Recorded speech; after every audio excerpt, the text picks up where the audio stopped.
Pernikahan, cinta, dan pilihan hidup seharusnya menjadi ruang paling pribadi bagi setiap orang. Namun kini ruang itu terasa semakin sempit.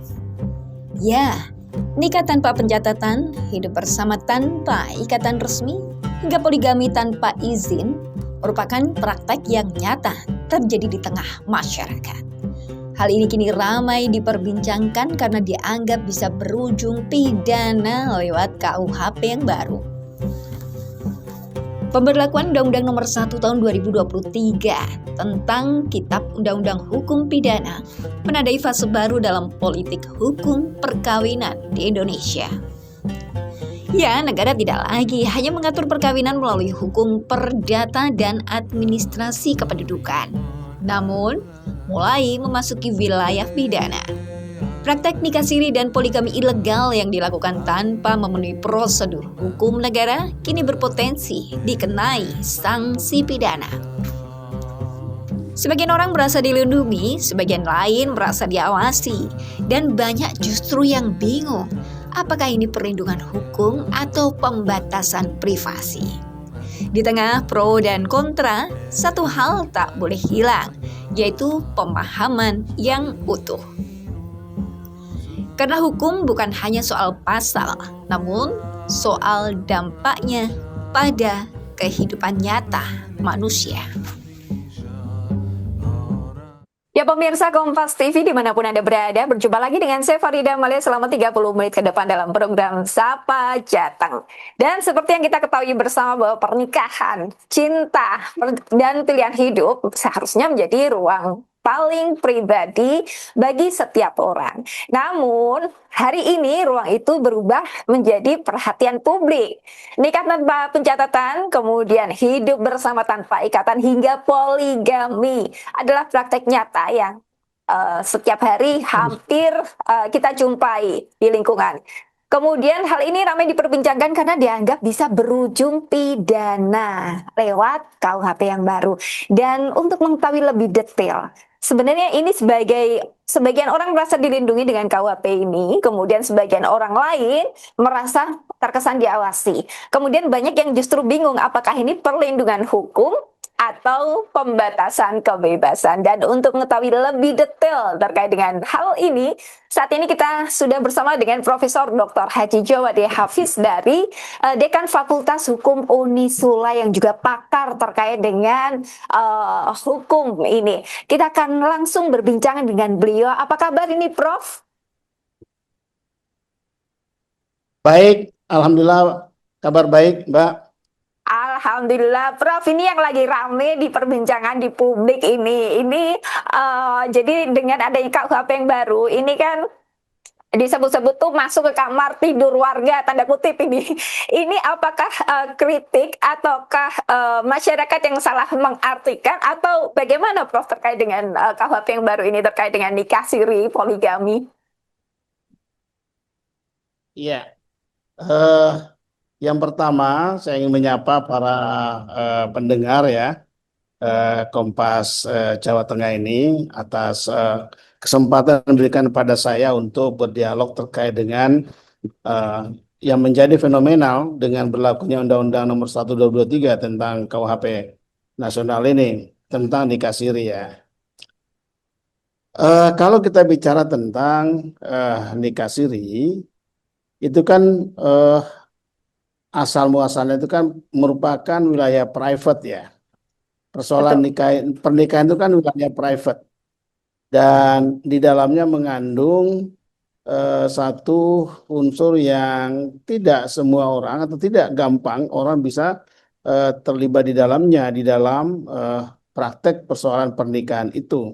Artinya persoalan nikah itu juga menyangkut juga persoalan apa yang telah diatur di dalam satu ajaran agama ya. Jadi menurut saya bicara tentang pernikahan itu pasti karena dia merupakan bagian dari persoalan private, itu di dalamnya juga bicara mengkaitkan persoalan keberadaan dan pemberlakuan agama, terutama agama Islam, di mana Indonesia adalah masyarakat yang mayoritas Muslim. Wajib tunduk pada ketentuan di dalam hukum Islamnya. Itu yang pertama yang saya katakan sebagai satu pembuka, Mbak. Oke, Prof. Berarti terkait dengan KUHP yang baru tersebut memang membatasi ataukah ada syarat-syarat tertentu ini, Prof, terkait dengan nikah siri dan poligami ini? Ya, kalau kita bicara khusus mengenai persoalan nikah siri, istilah nikah siri kan satu istilah yang dikenal dalam hukum Islam ya, Iya, di dalam betul. ajaran agama Islam, tanpa mengabaikan keberadaan agama lain karena persoalan pengaturan tentang pernikahan dari masing-masing agama kan sudah ada ketentuannya. Nah, nikah siri itu jelas dikenal dan diatur di dalam ajaran agama Islam. Bahkan di dalam Al-Quran surat An-Nisa ya, di mana dalam surat An-Nisa itu kalau tidak salah ayat 2 dan ayat 3 di sana memang memberikan satu ketentuan bahwa eh, yang pertama Allah sudah menciptakan manusia berpasang-pasangan, itu pasti.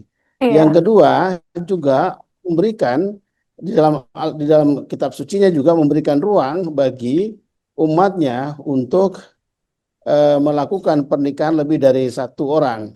Saya ingin menegaskan dulu posisi saya, bukan bukan bukan penganut aliran poligami ya. Ini dulu yang mau saya tegaskan. Jadi jangan sampai salah paham. oke. Saya bicara tentang itu kemudian saya dianggap sebagai apa namanya Pendukung poligami. penggagas poligami enggak. Tetapi mau tidak mau kita harus tunduk pada ajaran agama yang kita yakini kebenarannya. Nah, kalau nikah siri telah diatur dalam satu kitab undang-undang hukum pidana berarti sudah masuk kepada wilayah publik. Kalau sudah masuk pada wilayah publik berarti urusannya antara warga negara dengan negara. Itu publik. Warga Iya, negara melakukan satu perbuatan hukum nanti kaitannya dengan negara. Persoalannya adalah apakah persoalan pernikahan dalam hal ini nikah siri sebagaimana dalam rumusan pasal KUHP yang baru ini itu sudah tepat, apalagi merupakan satu perbuatan yang dilarang karena ada ancaman pidananya 4 tahun 6 bulan, kira-kira begitu.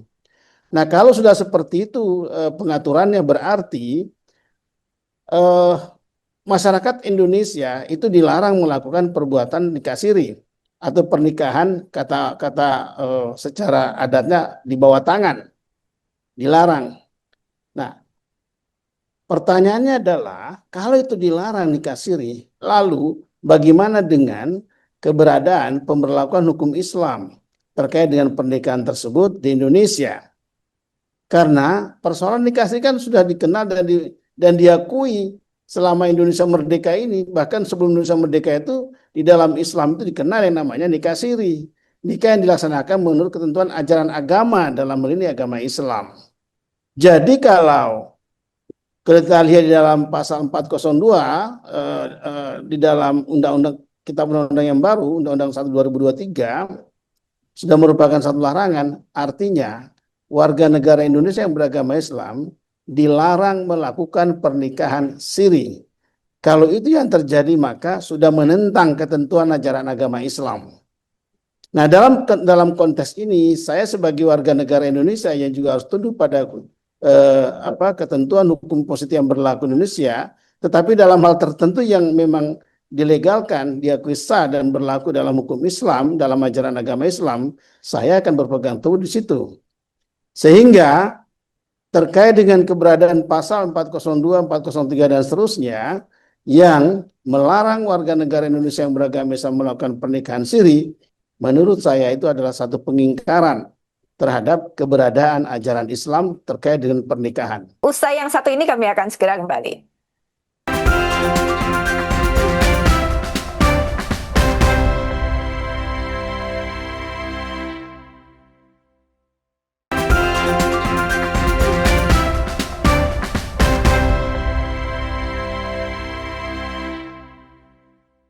Ya, pemirsa Kompas TV masih bersama kami dalam program Sapa Jateng bersama dengan Profesor Joade Hafid. Prof, tadi sudah disampaikan terkait dengan yang saya tanyakan terkait dengan syariat Islam, kemudian dengan KUHP yang baru. Ini bagaimana biar matching, biar klop, Prof?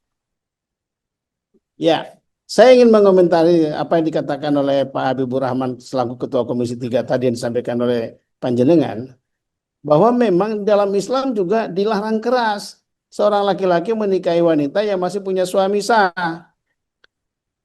Nggak boleh. Itu namanya poliandri. Poliandri. Dan Islam melarang. Nggak boleh. Itu benar. Tetapi kalau persoalan nikah siri dilarang di dalam hukum positif Indonesia, itu yang menjadi persoalan. Nggak boleh nikah siri itu adalah nikah yang dikenal dalam Islam.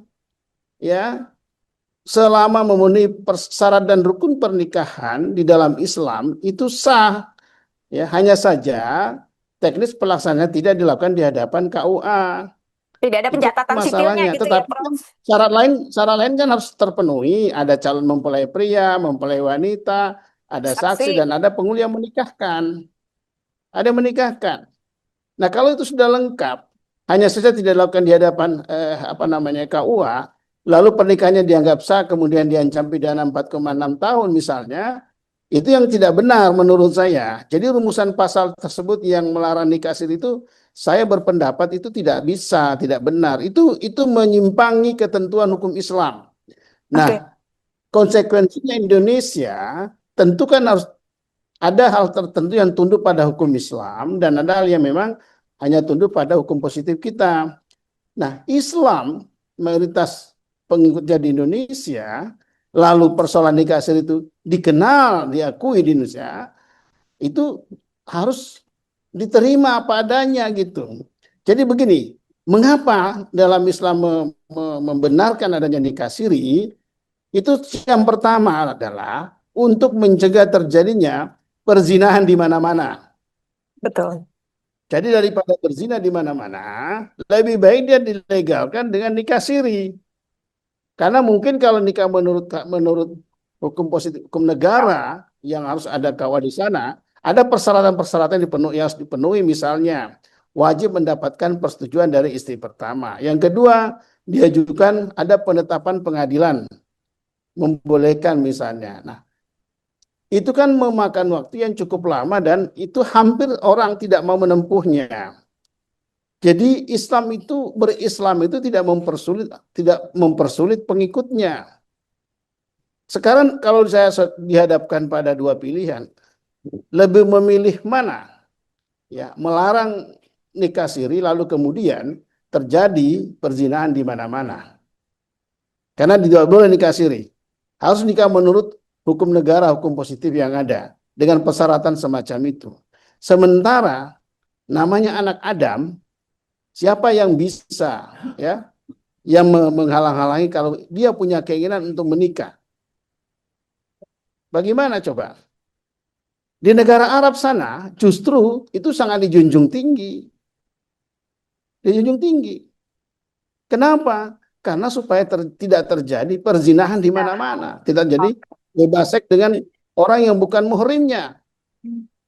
Oke. Sekarang saja, selama ini Indonesia masih sebelum KUHP yang baru ini, Indonesia belum melarang nikah siri, itu juga sudah terjadi yang namanya perzinahan di mana-mana. Ya kan? Nah, kalau sekarang sudah dilarang begitu, semakin memperluas terjadinya perzinahan di mana-mana. Yang berdosa siapa? Negara berdosa. Karena negara membuat aturan yang seharusnya tidak perlu masuk kepada wilayah terlalu private semacam itu. Itu Oke. kan hubungannya dengan Sang Maha Kuasa. Betul. Prof, sebenarnya mau saya tanyakan, ini mengapa negara merasa perlu memasukkan seperti nikah siri ini dan poligami ilegal dalam KUHP? Ini mengapa perlu, Prof? Ini kan tadi sampaikan Prof terkait dengan syariat Islam. Kemudian nanti untuk mengurangi perzinahan adanya nikah siri seperti itu. Tapi mengapa negara harus perlu mengatur ini dalam KUHP bahkan ada ancaman pidananya? Ini bagaimana, Prof? Iya, saya sendiri tidak tahu mengapa para pembuat undang-undang memasukkan pasal tentang larangan nikah siri. Itu kan buat saya aneh. Yang secara terang-terangan, secara textbook sudah dikenal, diakui dalam kitab suci Al-Quran, itu kan sah. Jadi nikah yang dilakukan menurut ketentuan ajaran Islam itu sah. Itu Al-Quran. Pertanyaannya adalah, apakah kebenaran kitab suci Al-Quran itu harus dikalahkan dengan rasionalitas manusia. Itu dulu harus direnungkan. Kalau kita sebagai umat Islam yang kuat, konsisten dengan menerima secara utuh ajaran Islam, tentu tidak boleh menyampaikan hal yang memang secara tegas diatur dalam Al-Quran. Kalau itu yang terjadi, maka lama-lama nanti boleh dong orang tidak perlu menikah. Tapi Ya kan? persidangan banyak, Prof, kalau tidak menikah. Boleh, tidak perlu menikah. Nah, kan itu bisa jadi ke sana nanti. Ngapain juga menikah, bikin ribet. Udah Iya. mampu, kalau menikah bikin ribet, lebih baik berzina saja, gampang, selesai, nggak ada beban. Apa mau begitu negara ini? Apa rakyat mau dibuat semacam itu, seperti negara-negara liberal sana? Kita ini negara yang berlandaskan pada Pancasila. Sila pertama ketuhanan yang Maha Esa. Itu harus dijabarkan salah satu pendekatannya menurut pendekatan ajaran Islam bagi yang beragama Islam. Yang beragama lain menurut pendekatan kitab suci agamanya. Silakan saja. Jadi menurut saya pasal tentang larangan nikah siri itu harus dilakukan judicial review. Harus dilakukan uji material itu. Karena itu bertentangan dengan syariat Islam. Saya bukan penganut poligami, tetapi saya sangat mengkhawatirkan kalau itu terus-teruskan terjadi yang namanya perzinahan semakin meluas. Semakin Prof, kalau meluas. menurut Tetapi kalau tadi alasannya, ya, Prof, kalau menurut gimana? Prof sendiri, apakah pasal yang terkait dengan nikah siri dan poligami ilegal ini lebih menargetkan perbuatannya atau kebohongan status perkawinan yang merugikan pihak lain? Begini Mbak, apa sih esensi mana manusia beragama? Dan mengapa manusia itu wajib beragama? Untuk apa manusia beragama? Itu harus direnungkan. Nah, kalau tahu betapa pentingnya manusia beragama, maka artinya apa yang terkandung dalam ajaran kitab suci agama tersebut harusnya dipahami sebagai sesuatu ajaran yang benar, bukan ajaran yang menyesatkan. Kalau ajaran menyesatkan, untuk apa Allah menurunkan kitab suci? Yang kedua, dengan adanya nikah siri diatur dibenarkan dalam Islam nikah siri itu. Selain untuk mencegah terjadinya perzinahan di mana-mana terlalu bebas, juga dalam rangka mencegah terjaminnya kesehatan manusia. Bisa dibayangkan coba, kalau orang gonta-ganti pasangan gak ada ikatan pernikahan, yang terjadi apa? Apakah manusia ini mau disamakan dengan kita ini orang yang beragama disamakan dengan orang yang tidak mengenal agama? Nggak boleh. Secara ideologis bangsa kita adalah ideologi Pancasila ketuhanan yang Maha Esa. Konstitusinya ya pasal 29 1 2 dan 3 itu menjamin agama. Nah, kalau begitu agama yang mana yang kita harus anut? Kitab suci yang mana harus dianut oleh umat Islam? Iya, Apakah ada kitab suci yang lain yang dianut oleh umat Islam? Nggak ada kecuali Al-Quran. Dan Al-Quran sudah jelas dalam surat An-Nisa itu. Jadi sesungguhnya mengapa diatur adanya pernikahan dikenal istilah nikah siri? Itu kan istilah yang dikenal dalam agama Islam. Nikah dilakukan tidak di hadapan KUA dan tidak dicatatkan di kantor urusan agama, tetapi secara hakikinya, substansinya pernikahan itu sudah legal, sah karena dilakukan menurut syarat dan rukun nikah di dalam Islam.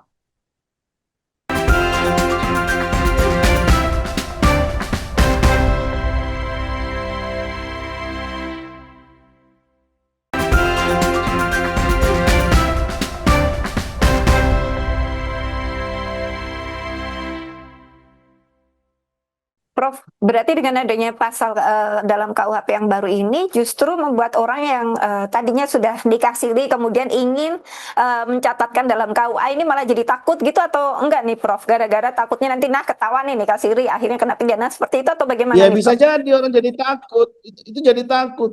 Seharusnya negara membuat aturan terkait dengan pernikahan itu justru memperkuat bahwa orang yang sudah menikah di luar